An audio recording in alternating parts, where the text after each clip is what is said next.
Download aplikasi Tarbiyah Sunnah di handphone Anda. Tersedia di Google Play dan App Store. Bismillahirrahmanirrahim. Assalamualaikum warahmatullahi wabarakatuh. Alhamdulillahirabbil alamin. Wa bihi nasta'in ala umurid dunya waddin. والعاقبة للمتقين ولا عدوان إلا على الظالمين وأشهد أن لا إله إلا الله الملك الحق المبين وأشهد أن محمدا عبده ورسوله صادق الوعد الأمين والصلاة والسلام على أشرف الأنبياء والمرسلين وعلى آله وأصحابه أجمعين ومن تبعهم بإحسان إلى يوم الدين وبعد. Ikhwati fillah, baik hadirin jamaah Masjid Agung Al-Ukhuwah Bandung. Alhamdulillah kita kembali berjumpa untuk melanjutkan bahasan tentang amalan hati. Kita sedang membahas bab muraqabah. Dan poin yang sedang kita bahas adalah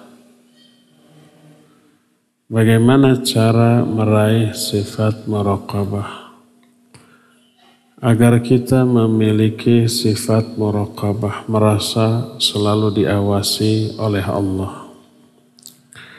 Caranya adalah dalami, hayati, sadari, yakini beberapa sifat Allah yang melahirkan sifat muraqabah ke dalam jiwa kita. Ada dua sifat yang sudah kita bahas. Pertama ar-raqib, yang kedua asy-syahid. Dua-duanya sudah kita terangkan di pertemuan yang lalu. Sekarang kita yang ketiga. Sifat Allah yang ketiga yang harus kita hayati secara mendalam adalah Al-Hafidh atau Al-Hafidh. Baik dengan sigat mubalaghah Al-Hafidh, fa-nya yang panjang, ha-nya pendek, ataupun Al-Hafidh, ha-nya yang panjang, fa-nya yang pendek. Berkata Imam Ibnu Qayyim, suara nengah yung way, wa min asma'ihil mu'athirah fi hadzal babi aidan Al-Hafidh wa lahu ma'nayan. Di antara nama-nama Allah yang bisa melahirkan sifat muraqabah dalam jiwa hamba adalah Al-Hafidh. Al-Hafidh memiliki dua makna. Makna yang pertama, annahu qad hafidha 'alal ibad ma amiluhu min khairin wa syarrin wa ta'atin wa ma'siyatin. Wa hadzal ma'na min hifdhihi yaqtadi anna ilmahu muhitun bi ahwalihim adh-dhahirah wal batinah. Pertama, Al-Hafidh dengan makna menjaga atau memelihara, maksudnya adalah memelihara amalan-amalan hamba, baik yang baik ataupun yang buruk, yang taat atau yang maksiat, dalam bentuk tulisan. Artinya seluruh amalan, baik amalan anggota badan ataupun amalan lisan, bahkan amalan hati, ikhlas tidaknya, berniat atau tidaknya, termasuk suudzon atau husnudzon, cinta atau benci, itu amalan hati. Itu semua sudah dicatat. Ya'lamuna ma taf'alun. Ketika Allah menerangkan tentang kiraman katibin ya'lamuna ma taf'alun, ada malaikat kiram yang mulia dan suka mencatat amalan manusia. Ya'lamuna ma taf'alun, mereka mengetahui apapun yang kalian lakukan. Amal-amal kalian termasuk amalan hati mengetahui bagi malaikat pencatat amalan. Dipelihara dalam bentuk tulisan dan ini mengandung makna bahwa ilmu Allah meliputi aspek lahir dan aspek batin dari seluruh hamba. Amalan lahir baik lisan ataupun anggota badan dicatat. Amalan batin berupa amalan hati, ikhlas atau tidaknya, berniat atau tidaknya, suudzon atau husnudzon, cinta atau benci, itu juga dicatat.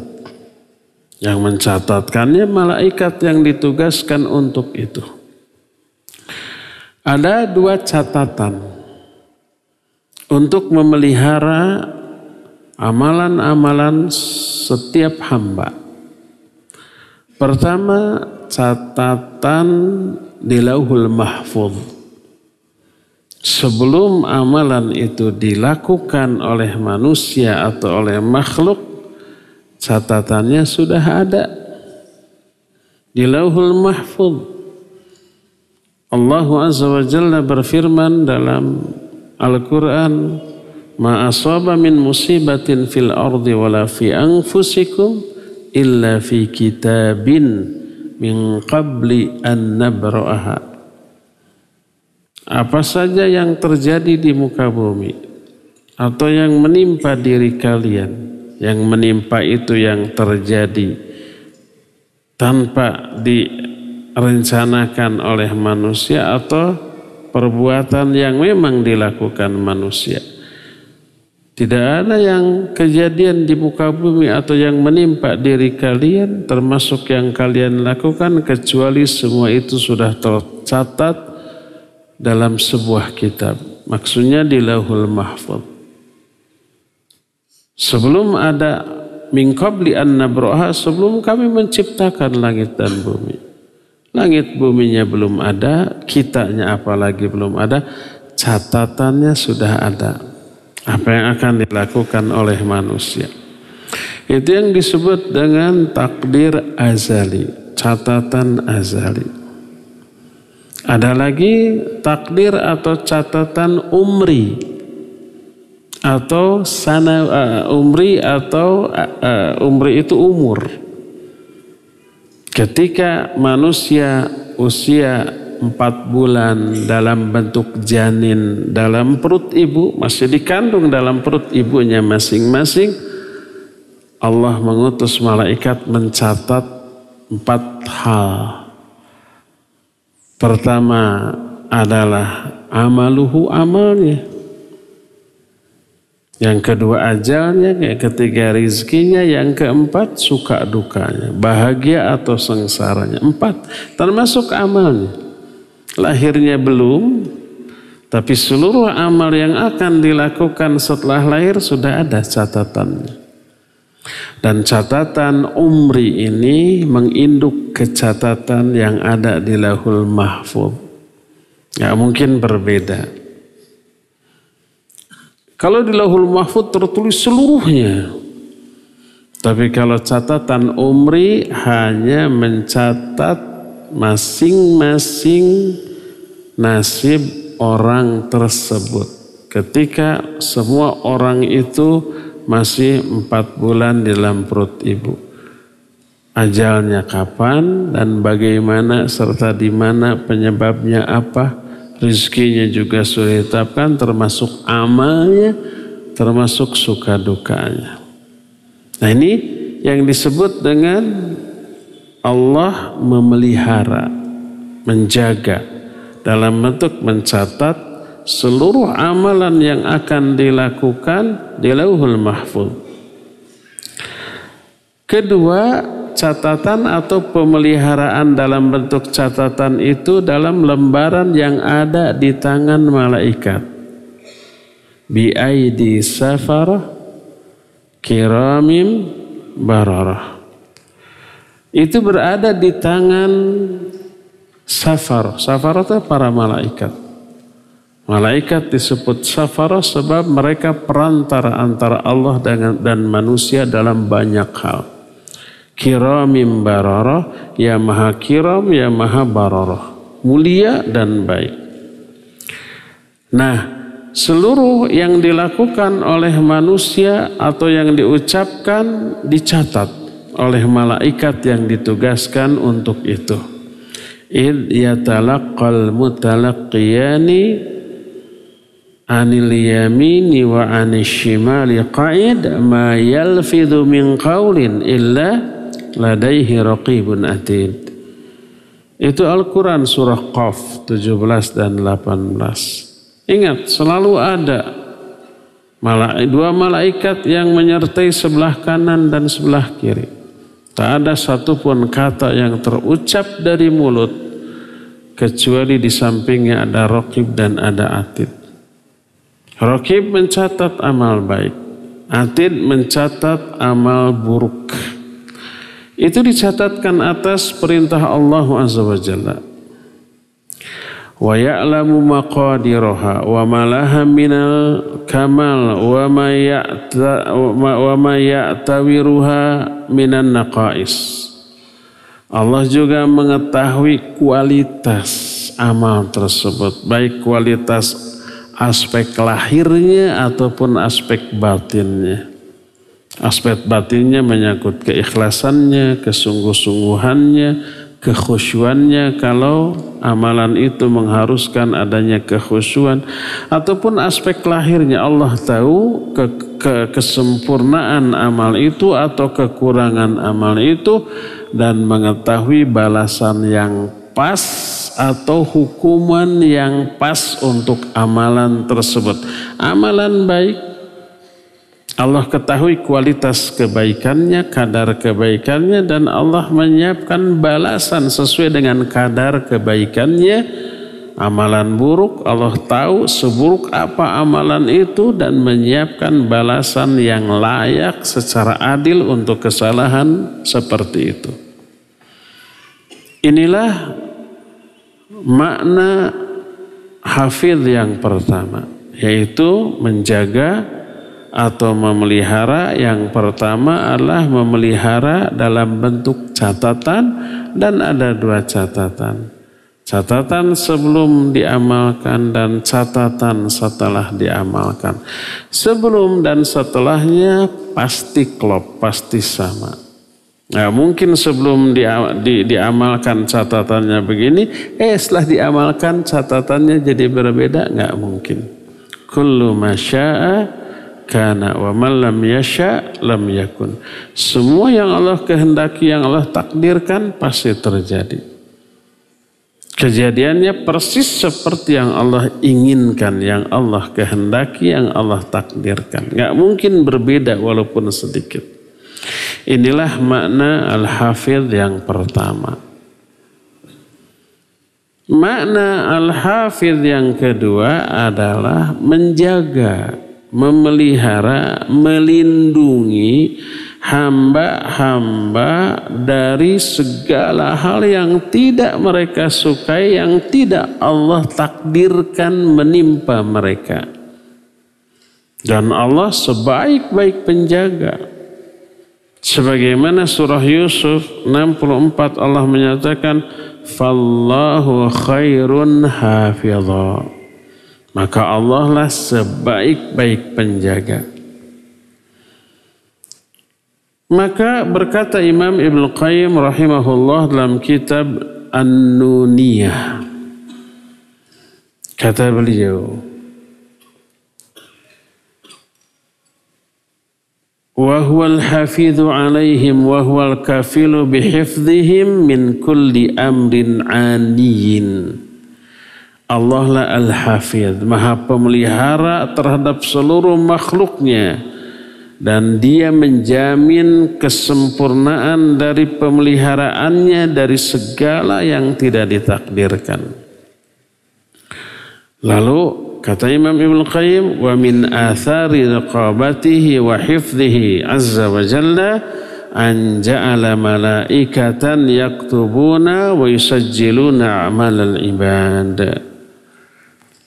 Di antara konsekuensi dari pemeliharaan dan penjagaan Allah kepada manusia, maka Allah menugaskan para malaikat untuk mencatatkan amal-amal mereka seluruhnya dan yahfadhu a'malahum wa huwa aidan yahfadhuhum min kulli ma yakrahun wa yatakhawwafun.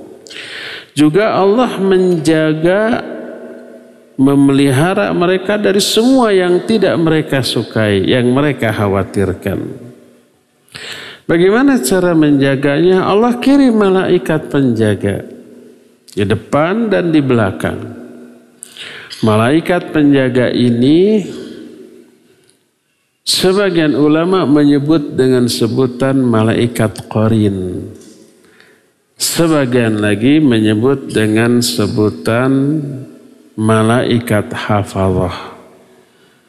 Allah berfirman dalam Al-Quran, lahu mu'aqibatun min baini yadayhi wa min khalfihi yahfazunahu min amrillah. Bagi setiap orang ada malaikat penjaga di sebelah depan dan di sebelah belakang.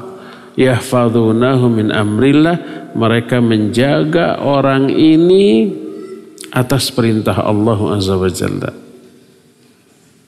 Sebagian ulama menyatakan ini malaikat qarin, sebagaimana hadis ma minkum illa ukila ilaihi qarinu minal malaikah wa qarinu minal jin. Tak ada seorang pun di antara kalian kecuali ditugaskan ke orang itu satu qarin dari bangsa malaikat dan satu qarin dari bangsa jin. Qarin bangsa malaikat selain menjaga dari kecelakaan yang tidak ditakdirkan, juga membisikkan kebaikan. Mengajak orang ini agar ibadah, amal soleh, berbuat kebaikan, sementara jin qarin mengajak kepada keburukan. Siapa yang akan diturut oleh orang itu? Apakah qarin dari malaikat atau qarin dari bangsa jin? Tergantung kualitas iman orang itu. Imannya lagi naik, ajakan jin qarin diabaikan. Yang diikuti bisikan qarin malaikat. Sama aja dengan kita nih, diajak oleh dua orang kawan, satu ngajak ngaji ke masjid, satu ngajak hangout sambil nyetel musik. Mana yang kita akan ikuti? Kawan yang mengajak ngaji atau kawan yang mengajak berjoget ria? Sangat tergantung kepada iman kita saat itu. Nah, malaikat dengan jin juga begitu, dua-duanya qarin. Qarin ini karena melihat, menyaksikan, menjaga, nanti akan memberikan persaksian di akhirat. Sebagaimana diterangkan dalam Al-Quran surah Qaf, wa qala qarinuhu hadza ma ladayya atid. Berkatalah malaikat qarin, inilah yang aku catat, yang aku lihat, yang aku saksikan dari amalan seorang hamba. Jadi lihat kanan kiri malaikat raqib dan atid, depan belakang ada malaikat penjaga. Oleh karena itulah maka Allah disebut dengan sebutan hafid terhadap segala sesuatu karena Allah memang menjaga, memelihara segala sesuatu. Tidak hanya manusia dan jin, juga bangsa malaikat dan seluruh makhluk. Allah berfirman dalam surah Saba ayat 21, wa rabbuka ala kulli syai'in hafidh. Dan Allah Rabbmu terhadap segala sesuatu Maha Pemelihara. Juga surah Hud ayat 57, Inna Rabbi ala kulli syai'in hafidh. Sesungguhnya Rabbku terhadap segala sesuatu Maha Pemelihara. Jadi memelihara atau menjaganya itu ada dua makna. Menjaga dalam arti mencatat seluruh amal, ucapan termasuk bisikan hati. Kemudian nanti akan dibalas sebagai pertanggungjawaban atas amalan manusia. Maka setelah menerangkan hal itu kata Imam Ibnu Qayyim, faman alima annallaha hafidhun hafidha jawarihahu wa hafidha qalbahu wa hafidha amalahu wa lisanahu min kulli ma la yaliq wa hafidha dinahu min kulli ma yukhillu bihi wa yu'athiru alaihi minasy syahawat wa la tastahihi ahwa'un nafsi. Kata Imam Ibnu Qayyim, siapa yang mengetahui bahwa Allah Maha Pemelihara, salah satu makna memelihara itu mencatat seluruh amal manusia dan kelak akan dibalas. Tidak hanya dilihat tapi dicatat. Yang melihatnya bukan hanya Allah tapi beberapa malaikat dan mereka mencatatkannya. Kelak dipertanggungjawabkan memperoleh balasan.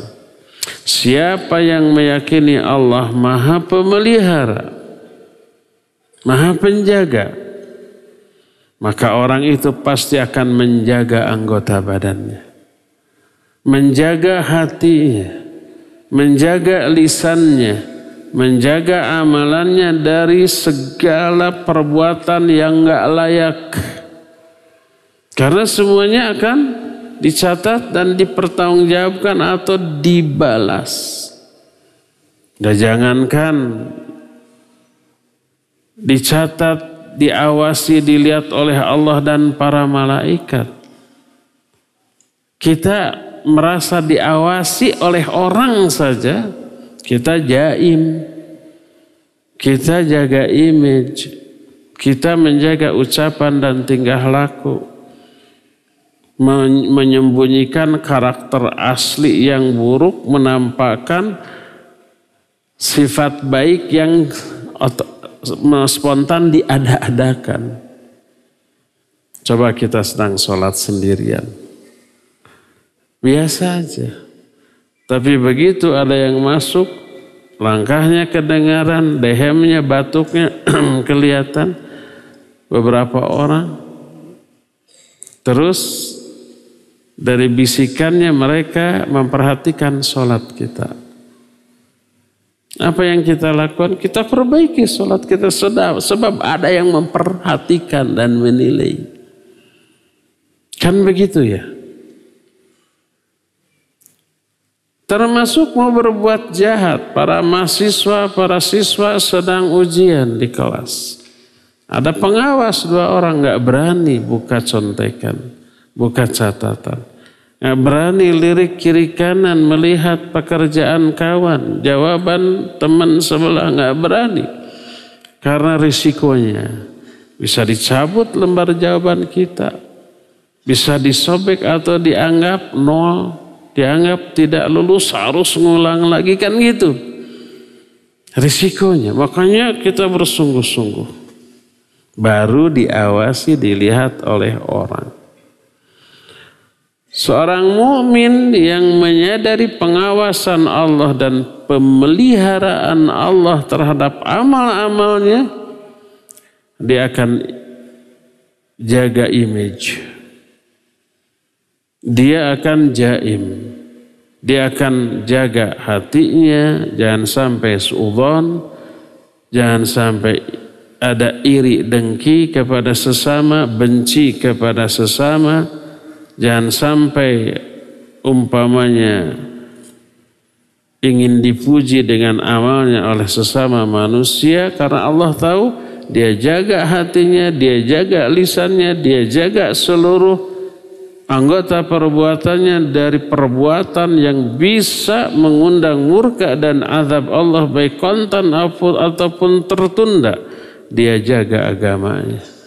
Dan dia akan prioritaskan seluruh yang Allah tetapkan dibanding hawa nafsunya, dibanding keinginan jiwanya, dibanding ajakan setan serta angan-angan yang dibisikkan oleh setan kepada hatinya. Maka siapa orang yang menjaga hatinya, menjaga lisannya, menjaga juga anggota badannya dari hal yang tak layak, Allah berikan balasan sebagaimana kaidah al-jaza min jinsil amal. Hal jazaul ihsan illal ihsan. Itu ayat surah Ar-Rahman. Balasan akan diberikan sesuai dengan jenis perbuatan. Tidak ada balasan yang layak untuk sebuah kebaikan kecuali kebaikan pula. Maka siapa orang yang menjaga hatinya, lisannya, dan anggota badannya dari hal yang buruk, Allah akan jaga seluruhnya. Allah akan berikan balasan yang luar biasa baik di dunia ataupun di akhirat nanti. Selanjutnya berkata Imam Ibnu Qayyim, "Fahuwa azza wa jalla raqibun syahidun hafidhun. Yahfadhu bintizamin wa mizanin ma fis samawati wal ard wa ma fil barri wal bahr min ratbin wa yabisin fala yughadiru saghiratan wala kabiratan illa ahsaha fa khaliqu hadzal kaun yadbitu kulla syai'in fihi wa yar'ah wa yahfadhuhu wa la yansah." Maka Allah Azza wa Jalla dia maha mengawasi, raqib, maha menyaksikan, syahid, maha penjaga dan pemelihara, hafidh. Dia menjaga seluruh yang ada di langit dan yang ada di bumi dengan penjagaan atau pengaturan yang sangat sempurna. Di daratan ataupun di lautan, di tanah ataupun di udara, yang basah ataupun yang kering. Tak ada sesuatu pun yang terabaikan, terlewat, baik yang kecil ataupun yang besar, kecuali Allah jaga, Allah pelihara, Allah awasi, Allah atur. Maka zat yang menciptakan alam yang sangat dahsyat ini, dia pasti juga memelihara, menjaga dan mengatur tanpa ada yang luput dari perhatian dan pengaturannya walaupun sekecil seukuran sekecil debu.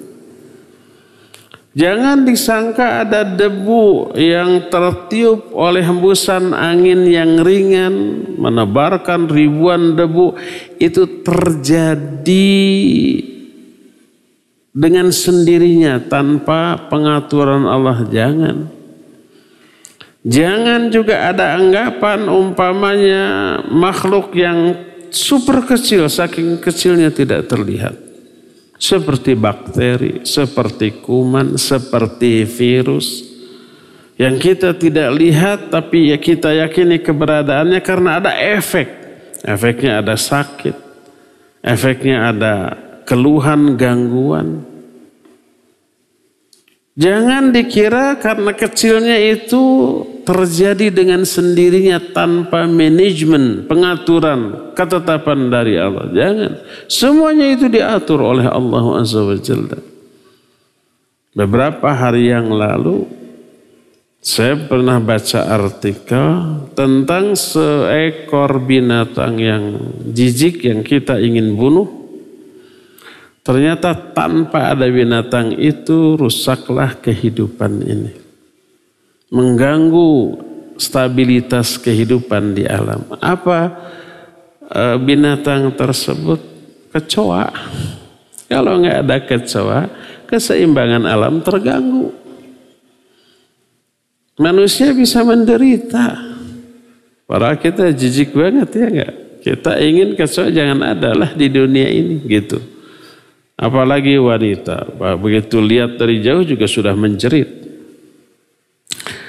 Ternyata keberadaan kecoa menyempurnakan keseimbangan kehidupan di alam ini. Karena ada kecoa, binatang-binatang yang menjadi predator kecoa bisa hidup. Predator kecoa itu menyebabkan predator mereka hidup lagi terus. Akhirnya menyuburkan tanam-tanaman. Terus predator mereka adalah juga menjadi penyeimbang alam ini. Akhirnya kita menemukan tetap sumber makanan baik dari tumbuh-tumbuhan ataupun dari hewan-hewan. Tumbuh-tumbuhan itu, hewan itu sangat bergantung kepada binatang-binatang kecil yang menjijikan itu tadi. Tanpa itu mereka terganggu, tidak memiliki sumber makanan. Jadi semuanya itu Allah Subhanahu wa ta'ala yang ngatur. Dan itu cara Allah memelihara, menjaga keseimbangan hidup, keberlangsungan hidup di alam jagat raya ini. Maka dari meyakini dan menyadari sifat al-hafidh bagi Allah terhadap kehidupan ini, yang salah satu maknanya adalah mencatatkan amal perbuatan kita sebagai bentuk pemeliharaan Allah terhadap amal-amal kita yang kelak akan dibalas. Lahirlah sifat muraqabah dalam diri kita. Pada hakikatnya kita diawasi oleh Allah, oleh para malaikat, dan dicatat kelak akan dibalas. Inilah salah satu Asmaul Husna yang memiliki pengaruh yang besar terhadap sifat muraqabah seorang hamba. Itulah yang ketiga, yaitu Al-Hafidh. Keempat, wa minal asma'il lati tu'athiru fi hadha aidan al-muhit.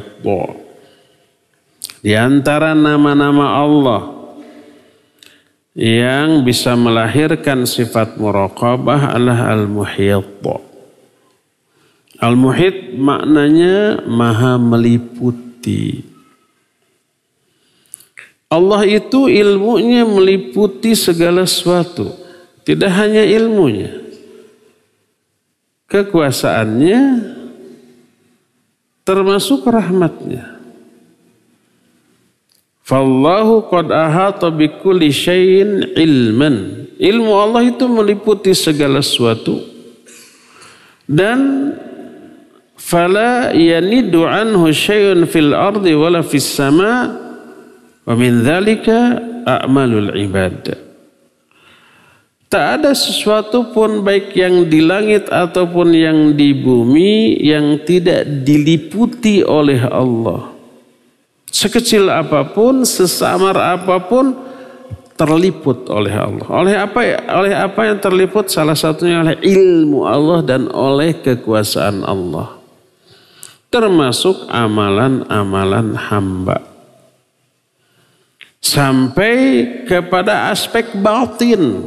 Apa yang dibisikkan, apa yang terbersit, apa yang difikirkan, apa yang dirasakan, Allah tahu secara pasti dan secara detil. Allah berfirman, kata Allah di dalam banyak ayat, di antaranya dalam surah Qaf yang sudah sering kali kita baca, bahwa kami yang telah menciptakan manusia. Wa na'lamu ma tuwaswisu bihi nafsu, dan kami mengetahui apa yang dibisikkan di dalam hati-hati mereka. Huwa alladhi khalaqa as-samawati wal arda fi 6 ayyam thumma istawa 'alal 'arsy ya'lamu ma yaliju fil ardi wa ma yakhruju minha Wa ma yanzilu minas sama'i wa ma ya'ruju fiha wa huwa ma'akum aynama kuntum. Wallahu bima ta'maluna basir. Allah lah yang telah menciptakan langit dan bumi pada 6 hari. Kemudian dia istiwa di atas arsy. Arsy itu di atas langit dan bumi ini. Jauh, terjauh. Karena arsy adalah makhluk tertinggi dan terbesar. Allah istiwa di atas arsy. Bukan menempati arsy. Ba'inun min khalqih. Terpisah Allah dari makhluknya. Tidak nempel di arsy dan enggak butuh arsy. Jangan difahami kalau Allah istiwa di atas arsy, oh berarti butuh arsy. Ya tidak. Oh berarti nempel. Ya tidak. Oh berarti arsy-nya lebih besar. Ya tidak. Itu pemahaman yang keliru, yang salah karena memakai ra'yu dia. Allah istiwa di atas arsy untuk menunjukkan keberadaan Allah di atas seluruh makhluknya. Lalu Allah istiwa di atas arsy. Ya'lamu ma yaliju fil ard. Walaupun Allah ada di atas arsy, Allah mengetahui apa yang masuk ke dalam bumi, ke dalam tanah. Wa ma yakhruju minha, dan apa yang keluar dari tanah. Wa ma yanzilu minas sama, dan apa yang turun dari langit. Wa ma ya'ruju fiha, dan apa yang naik ke langit. Yang naik ke langit jangan hanya difikirkan oh udara, oh uap, oh awan, enggak. Tapi amal-amal manusia naik ke atas langit. Para malaikat naik ke atas langit.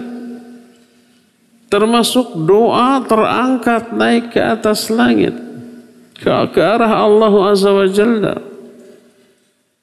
Oleh karena itulah maka walaupun Allah Azza wa Jalla berada di atas arsy-Nya, untuk bisa berdoa bermunajat kepada Allah kita nggak perlu terbang ke sana. Jangan berpikir seperti Fir'aun.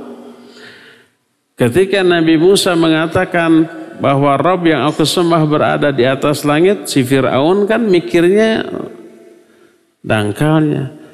Hai Haman, bikin untukku menara tinggi agar aku bisa melihat Tuhannya Musa, kan gitu mikirnya ya.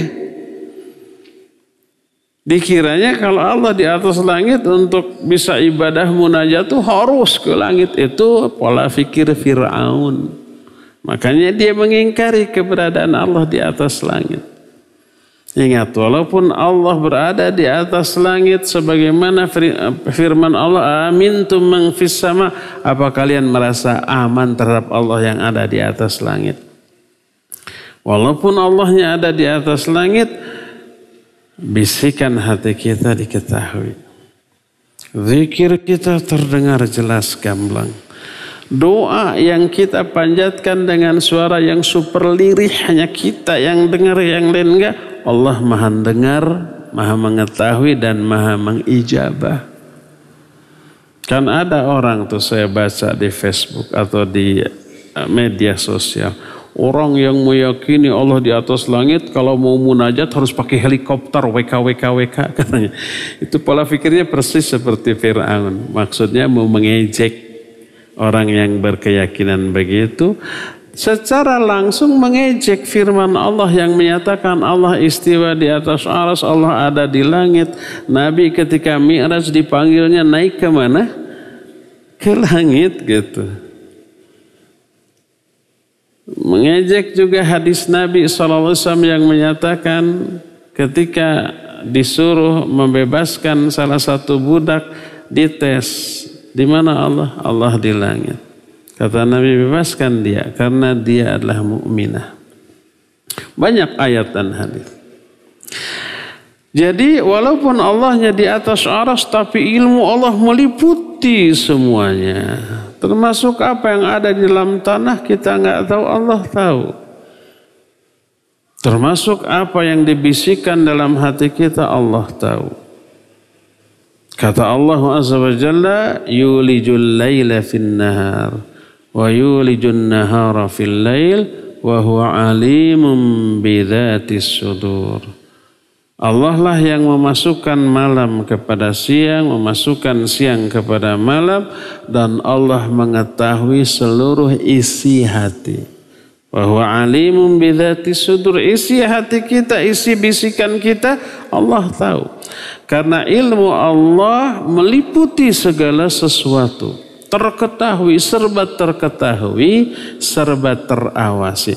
Jadi untuk menerangkan Allah itu mengawasi, mengetahui, melihat, Allah ungkapkan dengan berbagai macam cara pengungkapan. Raqib mengawasi, Asy-Syahid menyaksikan, Al-Muhit maha meliputi. Nanti ada Al-Alim, ada Al-Basir, ada Al-Khabir, ada Al-Latif. Itu semuanya itu memberi makna mengetahui, mengawasi secara detil baik aspek lahirnya ataupun aspek batinnya.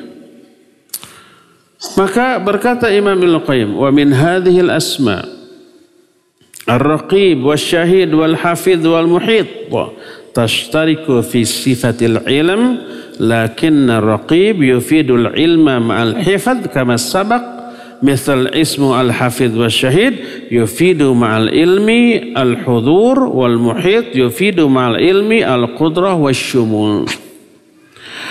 Nama-nama asmaul husna berikut ini 4: Ar-Raqib, Asy-Syahid, Al-Hafidh, dan Al-Muhit memiliki irisan makna yang sama, yaitu ilmu. Ar-Raqib yang mengawasi, di dalamnya terkandung ilmu. Kalau mengawasi berarti tahu apa yang diawasi. Asy-Syahid menyaksikan, mengandung makna ilmu, tahu apa yang disaksikan. Demikian juga Al-Hafidh yang maha pemelihara atau menjaga, memiliki makna ilmu, tahu apa yang dijaga, apa yang dipelihara. Termasuk Al-Muhit. Akan tapi perbedaannya, kalau Raqib memiliki makna ilmu dan menjaga, memelihara. Adapun Asy-Syahid memiliki makna ilmu, mengetahui, wal hudur, dan hadir, ada di sana, di tempat tersebut. Kok bisa, kan Allahnya di atas arsy? Iya, karena Allah maha meliputi. Adapun al-muhit, selain mengandung makna ilmu, juga mengandung makna qudrah dan syumul. Qudrah itu berkuasa, maha kuasa. Syumul itu maha mencakup segala aspek, yang kecil apalagi yang besar, yang detil rinci apalagi yang global, yang zahir yang nyata termasuk yang tersembunyi. Baik tersembunyi itu adalah perasaan, pikiran, bisikan, termasuk aspek gaib yang di luar alam hidup kita. Ketika menjelaskan alhamdulillahirabbil alamin, segala puji bagi Allah Rabb al-alamin, seluruh alam. Karena alam ini tidak hanya satu, alam itu banyak. Imam Ibnu Katsir menukil pendapat banyak ulama salaf bahwa alam ini yang ada di dunia ini, di alam jagat ris, semuanya ada 80.000 alam. Manusia, binatang, tumbuhan, dan jin hanya salah satu alam di antara 80.000 alam ini. Alam yang lainnya gaib bagi kita, gak tahu kayak gimana. Tapi tidak menjadi tanggung jawab kita untuk mengetahuinya. Biarkan, selama alam lain tidak Allah terangkan, berarti bukan bagian dari agama untuk mengetahuinya. Enggak, biarkan saja sudah. Semua alam ini dikuasai, dimanage, diatur oleh Allah Azza wa Jalla. Nah, ini yang dimaksud serba mencakup, syumul, selain qudrah, berkuasa mengatur dan juga mengetahui semuanya. Jadi semua sifat atau nama Allah yang 4, Ar-Raqib, Asy-Syahid, Al-Hafidh, dan Al-Muhit, ada irisan makna. yaitu ilmu. Semuanya mengandung makna ilmu dan ada makna tambahan di luar makna ilmu tadi. Inilah yang keempat, nama Allah yang keempat yang bisa menyebabkan kita memiliki sifat muraqabah. Pertama ar-raqib, yang keduanya adalah asy-syahid, yang ketiganya al-hafidh, keempatnya al-muhit. Kita tambah satu lagi bonus untuk hari ini, yaitu al-alim. Al-alim artinya maha mengetahui. Dijelaskan dalam banyak ayat. Pengetahuan Allah diungkapkan dengan berbagai macam cara pengungkapan. Ada ungkapan menyertai. Seperti wa huwa ma'akum aynama kuntum. Allah selalu menyertai kalian dimanapun kalian berada. Wa huwa ma'ahum aynama kanu. Allah menyertai mereka dimanapun mereka berada. Di dalam lafaz menyertai terkandung makna mengetahui. Dengan pengetahuan yang sedetil mungkin, mendalam mungkin, karena disertai. Sebagaimana surah Al-Hadid ayat 4 tadi. Dalam Al-Baqarah 253 Allah menyatakan wa'lamu annallaha ya'lamu ma fi anfusikum fahdharuh. Coba lihat. Ketahuilah bahwa sungguhnya Allah mengetahui apa yang ada dalam diri-diri kalian. Maka hati-hati kalian. Yang dimaksud Allah mengetahui apa yang ada dalam diri kalian mencakup seluruh aspek. Aspek zahir, aspek batin. Aspek batinnya mengetahui isi hati, pikiran, perasaan. Aspek zahirnya isi dari tubuh kita.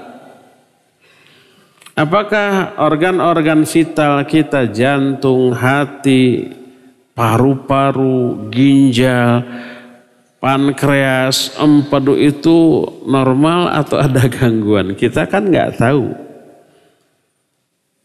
Kecuali kalau kita punya gejala tertentu menduga oh itu mungkin yang bermasalah jantungnya, umpamanya hatinya gitu. Jangankan orang awam, dokter saja kadang salah diagnosa, oh ini jantung, dikasih aja obat jantung. Ternyata bukan. Dan banyak yang seperti itu. Allah tahu. Makanya Allah menyatakan ya'lamu ma fi anfusikum, Allah mengetahui apa yang ada dalam diri kalian, fahdharu. Hati-hati kalian. Jangan berpikir negatif, jangan suudzon, jangan membenci apa yang Allah cintai, Allah sukai.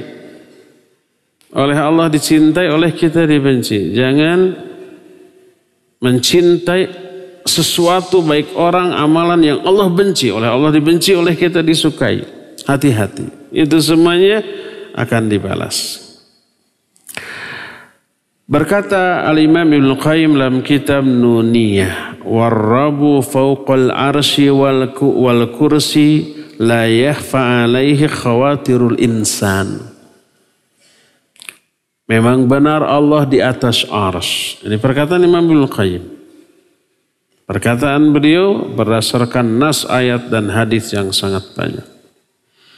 Allah memang di atas arsy dan arsy di atas kursi. Tapi tak tersembunyi sedikit pun bisikan hati manusia. Menurut kita kan jauh, kita ke langit pertama aja super jauh. Makanya kalau sesuatu sangat jauh kita ungkapkan seperti langit dan bumi. Itu ini sangat jauh sekali. Langit ini jauh, langit pertama. Di atas langit pertama ada air. Ketebalan kedalaman air adalah sejauh langit dan bumi juga. Di atas air ada langit kedua. Ketebalan langit kedua sejarak langit dan bumi. Ketebalannya tuh. Di atas langit kedua ada air lagi. Kedalaman air setinggi atau sejauh langit dan bumi. Terus sampai langit ketujuh. Di atas langit ketujuh ada air juga. Jadi stok air itu banyak. Jangan khawatir kering. Di atas langit ketujuh ada kursi Allah. Di atas kursi Allah ada air lagi, di atas air itu ada arsy. Di atas arsy tidak ada makhluk apapun. Arsy makhluk tertinggi dan terbesar, Allah istiwa di atas arsy. Secara fisik kita dengan Allah super jauh di atas arsy. Itu sudut pandang kita, tapi Allah memandang kita sangat super dekat. Innahum yarawnahu ba'ida wa narahu qariba. Sesungguhnya makhluk memandang Allah itu sangat jauh, sedangkan kami memandang sangat dekat. Sekalipun Allahnya di atas arsy, bisikan hati manusia tak ada yang luput sedikit pun dari ilmu Allah. Allah tahu. Kata Allah di dalam banyak ayat, wa huwa alimun bidzati sudur. Kata Allah, nahnu khalaqnal insan wa na'lamu ma tuwaswisu fihi nafsuh. Kami yang menciptakan manusia dan kami tahu bisikan hati mereka. Karena apa? Karena Allah Maha Alim. Alim itu Maha mengetahui. Maka setelah mengutip beberapa ayat tadi dan membuat bait syair dalam kitab Nuniyah tadi.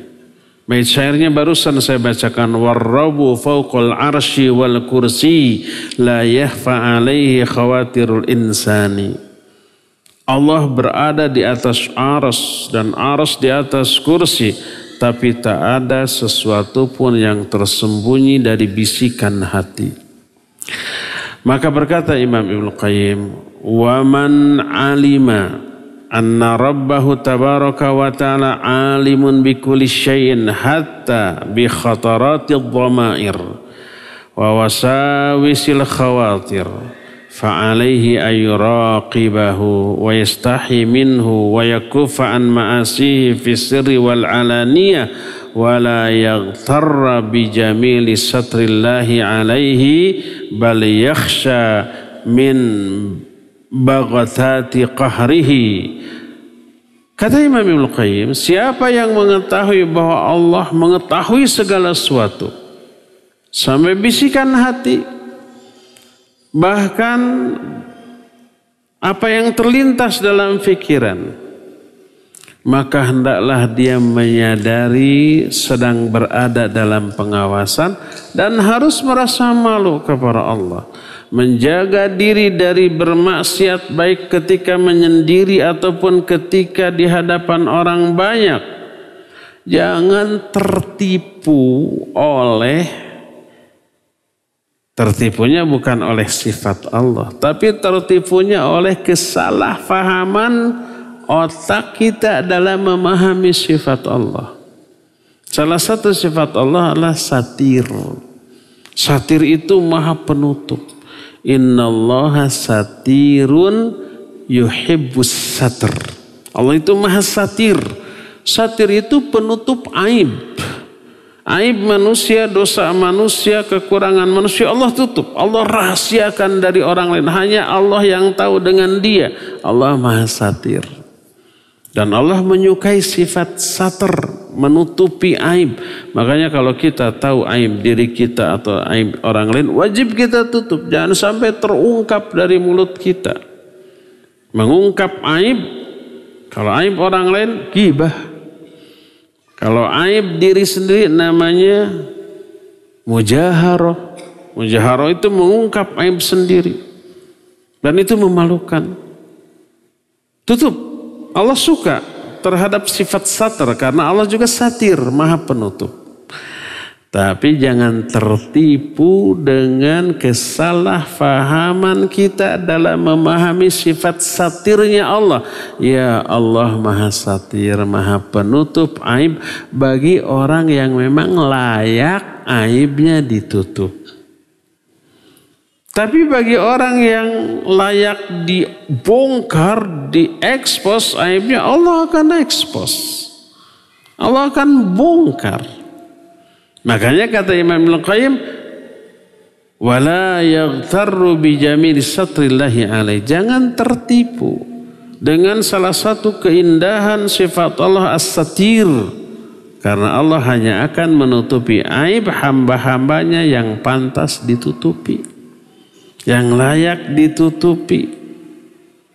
Allah berfirman dalam Al-Quran di antara surah An-Nisa ayat 108, yastakhaffuna minan nas wala yastakhaffuna minallah wa huwa ma'ahum idh yubayyituna ma la yarda minal qawl. Mereka menyembunyikan ucapan buruk dari manusia, tapi mereka tidak bisa menyembunyikan ucapan buruk itu dari Allah. Wa huwa ma'ahum, karena Allah selalu menyertai mereka. Maknanya mengetahui ketika mereka mengucapkan apa-apa yang tidak Allah ridhoi. Dalam surah Al-Mulk ayat 13-14 Allah menyatakan wa asirru qaulakum awijharu bih innahu alimun bidzatis sudur. Apakah kalian akan merahasiakan ucapan kalian atau mengatakan ucapan itu secara terang-terangan? Sesungguhnya Allah tetap mengetahui isi-isi hati manusia. Walhasil, salah satu di antara sifat Allah yang menyebabkan kita memiliki sifat muraqabah adalah Al-Alim. Inilah sifat kelima yang wajib kita dalami, hayati, yakini, terus pasang setiap saat dalam benak kita, dalam hati kita, bahwa Allah itu mengawasi, menyaksikan, memelihara, meliputi dan mengetahui. Agar kita selalu sadar kita diawasi. Apa bedanya Al-Alim dengan Al-Khabir? Kita sekarang bahas Al-Khabir. Ya sekarang, datang Kamis depan aja. Sekarang mas sudah habis waktu untuk menjelaskan. Cukup sampai di sini dan kita masuki sesi tanya jawab. Wassallallahu ala nabiyina Muhammadin wa ala alihi wa ashabihi wasallam. Ya, dipersilakan bagi ikhwan akhwat untuk menuliskan pertanyaan. Sudah ada beberapa lembar pertanyaan di meja saya. Assalamualaikum. Waalaikumsalam. Bismillah, izin bertanya Ustaz. Setiap malaikat punya tugas masing-masing, sedang yang dicatat itu banyak. Bagaimana malaikat itu ketika mencatat amalan hambanya? Apakah malaikat pencatat itu banyak? Jawabannya iya. Kita pernah membahas tentang alamul malaikatil muqarrabin.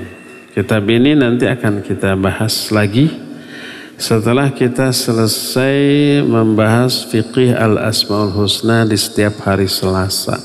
Kita kan punya jadwal hari Selasa di Masjid Cipaganti, tapi sudah lama berhenti dulu. Sedang mencari masjid pengganti hari Selasa. Nah, ngebahas itu setelah beres fikih al-asmaul husna mengenal Allah, kita masuk ke alam para malaikat yang mulia. Kitab ini pernah kita bahas di radio, tapi ya. Di dalam kitab itu dikatakan Raqib dan Atid sama dengan Raqib dan Atid itu bukan nama personal malaikat, tapi sebutan untuk para malaikat pencatat. Setiap satu orang ada satu Raqib dan satu Atid. Satu orang, satu Raqib, satu Atid. Ada 1 miliar orang, 1 miliar Raqib, 1 miliar Atid. Raqib Atid bukan nama person seperti Jibril, Mikail, Israfil, itu nama personal malaikat. Tapi Raqib ini sebutan bagi pencatat amal baik. Atid sebutan bagi pencatat amal buruk. Sebagaimana para malaikat penjaga disebut malaikat hafadzah, itu sebutan bagi para malaikat penjaga. Namanya tidak disebut. Siapa nama malaikat raqib kita? Tidak disebutkan. Siapa nama malaikat raqib kita? Atid kita juga tidak disebut. Jadi iya seperti itu. Nanti dalil dan penjelasan para ulama tentang hal itu akan kita bahas ketika membahas kitab tersebut. Wallahu a'lam. Assalamualaikum waalaikumsalam warahmatullahi. Ustaz, apabila dalam sholat setelah membaca Al-Fatihah lalu kita lupa atau tertukar salah satu lafaz surat yang dibacakan, apakah hal ini membatalkan sholat? Setelah membaca Al-Fatihah, Al-Fatihah tidak salah ya, berarti yang salah membaca surat. Apakah membatalkan sholat? Tidak membatalkan sholat. Apa dosa? Enggak, tergantung. Kalau karena kelalaian, ya dosa. Tapi lupa terhadap ayat yang penyebabnya sangat manusiawi, tidak dosa. Karena Nabi SAW pernah lupa terhadap ayat, ya pernah lupa. Baik di dalam sholat ataupun di luar sholat. Kalau seseorang tersibukkan oleh banyak kewajiban, kadang ustadz harus mengajar tauhid, mengajar akhlak, mengajar fiqih, mengajar juga bahasa Arab, harus persiapan murojaah, lupa memurojaah hafalan, akhirnya lupa terhadap beberapa ayat. Itu sesuatu yang manusiawi, wajar, tidak dosa. Tapi kalau banyak waktu luang, tapi dipakai untuk hal yang nggak ada manfaatnya, tidak dipakai menjaga bahkan menambah hafalan, akhirnya banyak ayat yang lupa, dia dosa karena melalaikan. Ya. Bagaimana hukum bucin, budak cinta dalam Islam? Apa maksud bucin itu? Orang yang kasmaran gitu, orang yang sedang jatuh cinta terus ingat terus gitu, ingin chatting, ingin video call, ingin berjumpa sampai lupa waktu gitu, maksudnya bucin deh. Kalau itu yang terjadi itu azab. Jatuh cinta itu azab. Loh kok bisa? Iya, tersiksa enggak dia dengan jatuh cinta itu? Tersiksa. Ingatan terus ke dia. Curiga terus jangan-jangan lagi sama orang lain. Di chat, nggak langsung dibalas, ditelepon, nggak diangkat juga, pasti sama yang lain. Tersiksa nggak? Tersiksa. Kenapa itu dianggap azab? Apa sudah ada dosa yang dilakukan? Iya, pasti ada ayat yang dilanggar, mungkin melihat, menatap. Apa yang dilanggar? Al-Quran. Qul lil mu'minin yaghuddu min absarihim. Qul lil mu'minati yaghuddna min absarihinna. Katakan kepada laki mukmin, tundukkan pandangan. Wanita mukminah, tundukkan pandangan. Dilanggar, itu ganteng banget, pelotot. Kan perempuan kayak gitu ya.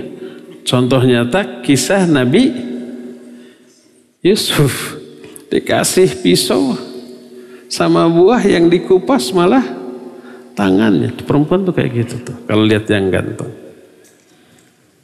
Akhirnya teringat-ingat terus ya. Tersiksa perasaannya, pikirannya, seluruh aktivitasnya. Itu azab karena melanggar ayat tadi. Kullil mu'minina yaghuddu min absar, kullil mu'minati yaghuddna min absarihin. Atau berkhulwat, atau berikhtilat. Apalagi umpamanya sampai bersalaman, apalagi sampai berangkulan, apalagi sampai cipika-cipiki. Banyak yang dilanggar, akhirnya hati terkait. Bucin tadi itu. Jadi budak cinta. tersiksa. Yang paling tersiksa adalah ketika putus, sudah itu.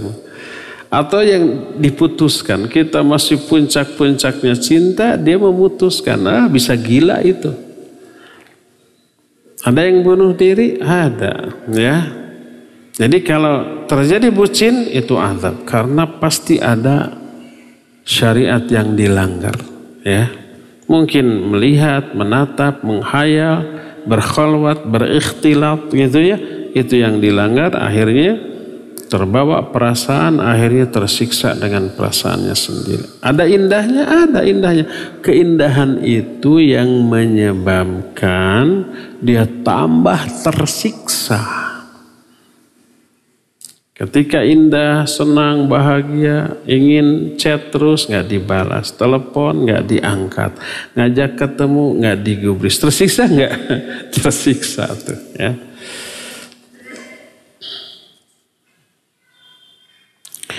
Apabila jika dulu saat sekolah pernah mencontek, apakah setelah bertobat kesalahannya akan dimaafkan oleh Allah? Iya, dimaafkan. Jangankan hanya nyontek, syirik aja, menduakan Allah lalu tobat akan diterima. Kafir aja, menentang ajaran Allah, menghina Allah, Rasulnya, Al-Quran, tapi kemudian tobat, diterima, dihapus dosa tadi, ya, tidak akan diazab. Bismillah, Ustaz baca dalam hati, ya.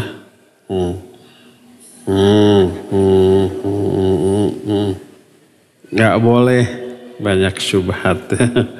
Jangan. Yang ngerti hanya yang nanya. Jangan didengar, bahaya. Apakah benar ini dalam hati enggak ya? Apakah benar bahwa doa setelah sholat tidak perlu diawali dengan sholawat karena sudah diucapkan saat tasyahud akhir? Enggak benar. Jadi setelah kita beres salam lalu wirid, dengan wirid yang dicontohkan lalu akhiri dengan berdoa. Ya, ada berdoa, syahadat, memuji Allah, sholawat, lalu minta ampunan, prosedural, ya. Jadi awali dengan sholawat, akhiri dengan sholawat.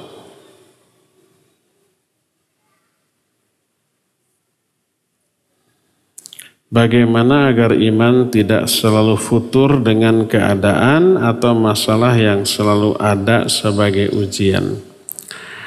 Dulu di mana ya, di Cipaganti gitu, kita pernah membahas sebuah buku kecil tapi luar biasa mendalam, susunan Syekh Abdul Razak bin Abdul Muhsin Al-Abbad dengan judul Asbabu Ziyadatil Iman wa Nuqsanihi, sebab-sebab naiknya iman dan turunnya iman. Ini yang kita bahas setiap Ahad keempat di Masjid Agung Subang. Masih belum selesai. Dan ini sudah dibahas panjang, mungkin setahun pembahasannya.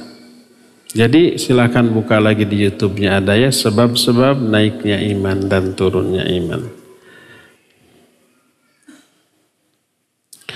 Di sebelah tempat tinggal saya ada masjid. Di sebelah tembok masjid ada kuburan. Kuburannya persis mepet tembok masjid. Itu bagaimana? Boleh enggak? Maksudnya tembok masjid itu tembok bangunan.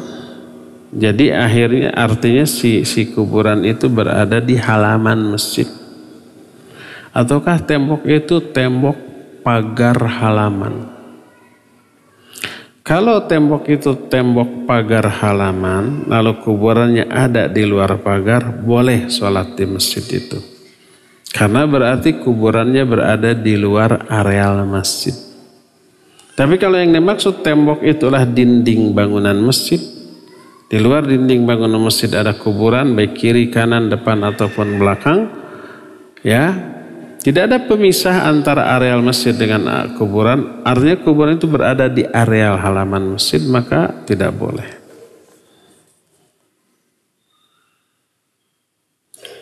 Bagaimana hukumnya Sweet gitu. Bagaimana hukumnya sweet atau gambreng? Oh gini, Om Pimpah, sweet ya. Ada banyak versi, bisa dengan jari, bisa dengan ini ya, gunting, batu, kertas. Bisa semut, orang, gajah. Bersama teman-teman boleh mengundi dengan cara apapun, dibolehkan kecuali dengan dadu. Baik dengan sweet begitu, dengan gambreng begitu, atau dengan nama orang dikoclok begitu, siapa yang keluar umpamanya. Seperti Nabi mengundi istri-istrinya ketika beliau mau berangkat safar, salah satunya dibawa, diundi. Bagaimanapun cara mengundinya dibolehkan kecuali dengan dadu yang terlarang. Jadi sweet boleh, gambreng juga boleh.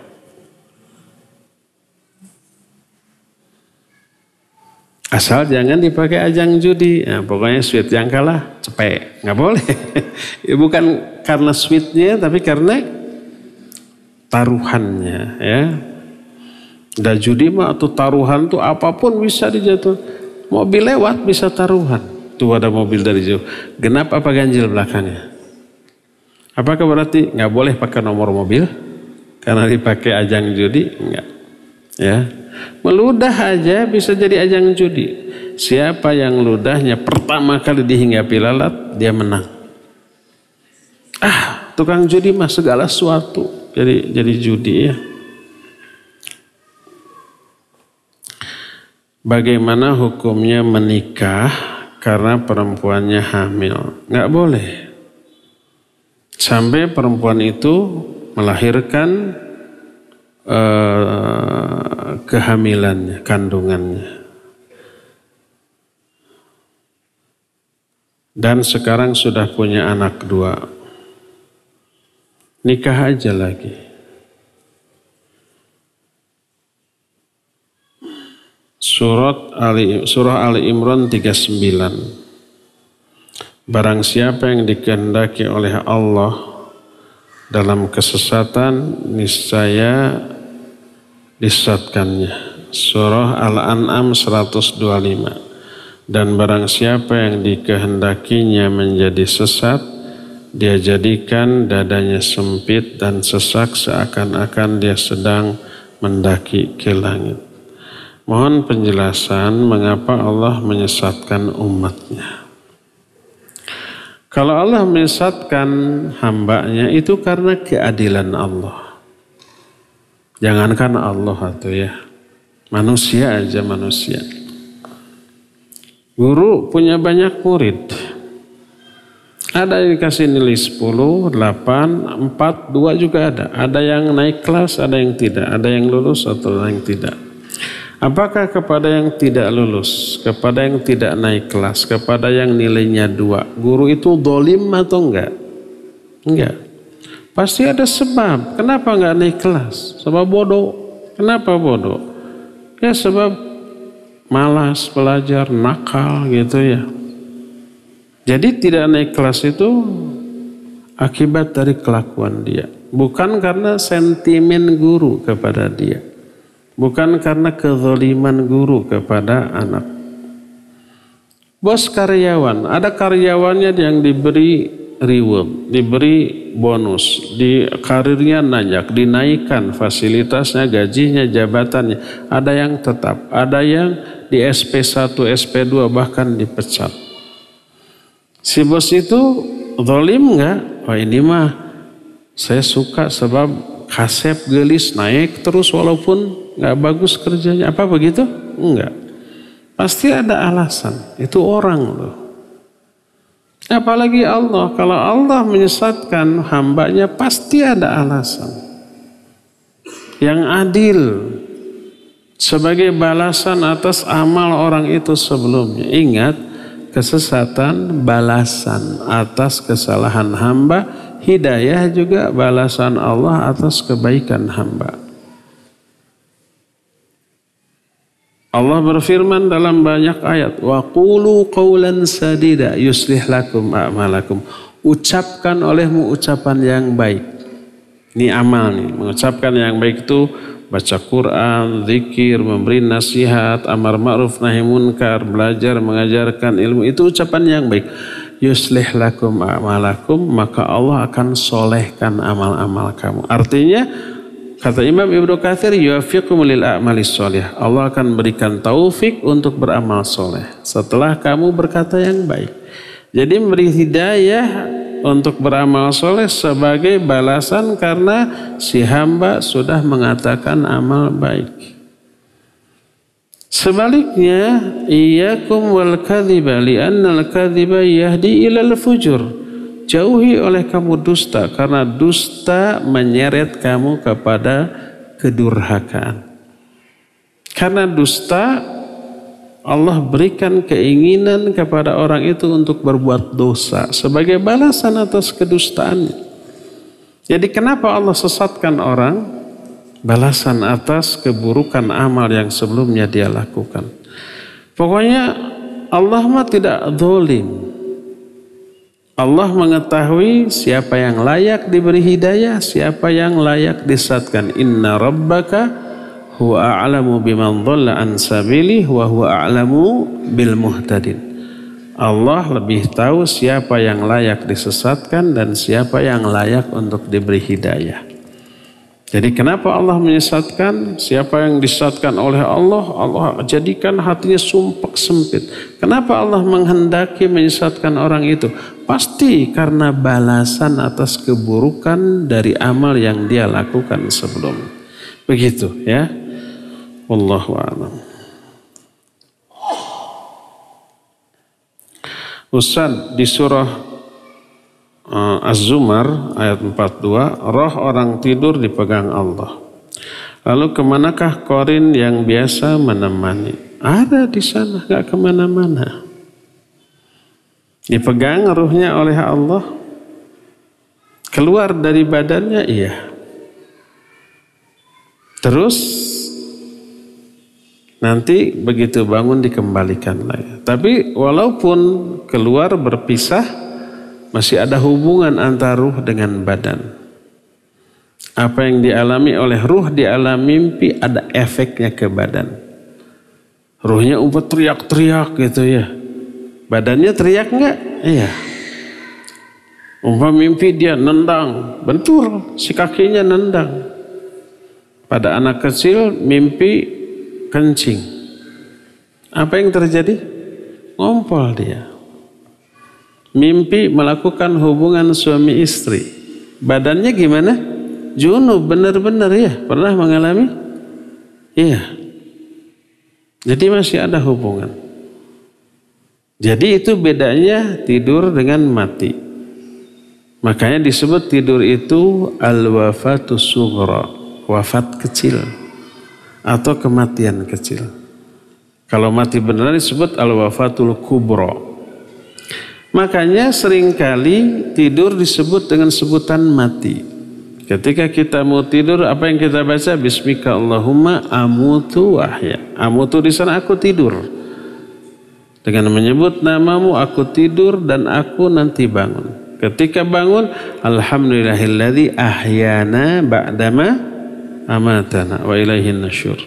Segala puji bagi Allah yang telah menghidupkan aku kembali. Maksudnya membangunkan aku. Setelah dia mematikan aku, maksudnya menidurkan, ya. Jadi disebut wafat kecil karena terpisah antara ruh dengan badan, tapi masih ada hubungan. Kalau mati sudah tidak ada hubungan antara ruh dengan badan. Makanya definisi mati diungkapkan oleh Imam Al-Qurtubi dalam kitab At-Tadhkirah. Mati itu adalah ya inkita'ur ruh wal badan, yaitu terpisahnya ruh dan badan dan terputusnya hubungan antara keduanya. Berpisah ruh dengan badan dan hubungan terputus. Kalau berpisah tapi masih ada hubungan, itu terjadi pada tidur atau pingsan. Itu aja perbedaannya.